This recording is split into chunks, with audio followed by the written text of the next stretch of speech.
எல்லாரும் கேட்டால் அந்த திருட்டு பையன் வந்தாங்க. என் ஐஃபோனு அப்புறம் என் 6000 ரூபா எடுத்துகிட்டு போனது வந்தாங்க.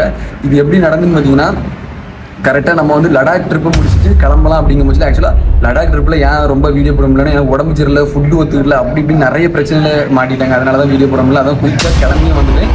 கிளம்புனதுக்கப்புறம் வீடியோ போடலான்னு பார்த்தா இந்த பிரச்சனை வந்தாச்சுங்க. இது எப்படி நடந்துன்னு பார்த்தீங்கன்னா, நம்ம வந்து லடாக் ட்ரிப்பை முடிச்சுட்டு சைக்கிளை காரை கொரியர் போட்டு அங்கெல்லாம் கொரியர் போட முடியலங்க. அங்கே வந்து பட்டிக்காடோடி மோசங்க. நம்ம தமிழ்நாட்டில் அங்கே இடம் இல்லை, இது வேஸ்ட் ஊர் அந்த ஊர் அப்படின்னு சொல்லுவாங்க. அதே மாதிரி தான் அந்த ஊரில் ஒன்றுமே பண்ண முடியாது, அப்டேட்டே ஆகலைங்க. சரி நம்ம அதில் தான் கார் பிடிச்சி டெல்லி வரைக்கும் வந்து சரி டெல்லியில் கொரியர் போடலாம். அங்கே முடிச்சுட்டு தான் இந்த பையனை பார்த்தேங்க. இந்த பையன் வந்து தமிழ்கார பையனாக இருக்கானே அப்படின்னு சொல்லிட்டு நம்ம ஆசையாட்டு அவன்கிட்ட தான் வாண்டடா வந்து பேசினான். என்ன பார்த்துட்டு உங்கள் வீடியோலாம் பார்த்துருக்கேன் அப்படி இப்படின்ட்டு அவன்கிட்ட பேசிட்டு ஓகே ப்ரோ தேங்க்ஸ் ப்ரோ அப்படி இப்படின்னு சொல்லிட்டு சரி அப்போ நம்மளும் எந்த ஊர் என்னென்னு விசாரிக்கிறது திருநெல்வேலி எல்லாமே அப்படி இப்படிங்க முடிச்சு திருநெல்வேலி அப்போ ரொம்ப சந்தோஷமாக இருக்கும். சரி நான் என் சைக்கிள் மட்டும் கொரியர் போட்டுறேன், நம்ம அப்படி இருந்து பேசலாம் அப்படின்னு சொல்லிட்டு அவரும் எங்கேயோ ஒசூர் போகிறேன் அப்படி இப்படின்னாரு. சரி ஓகே ரைட்டு அப்படின்னு சொல்லிட்டு நம்ம அப்போ சைக்கிளை போட்டு வரோமே, நீங்கள் ஒரு 5 நிமிஷம் வெயிட் பண்ணிடுங்க அப்படின்னு சொல்லிட்டு பேக்கை கொடுத்துட்டு போனேங்க.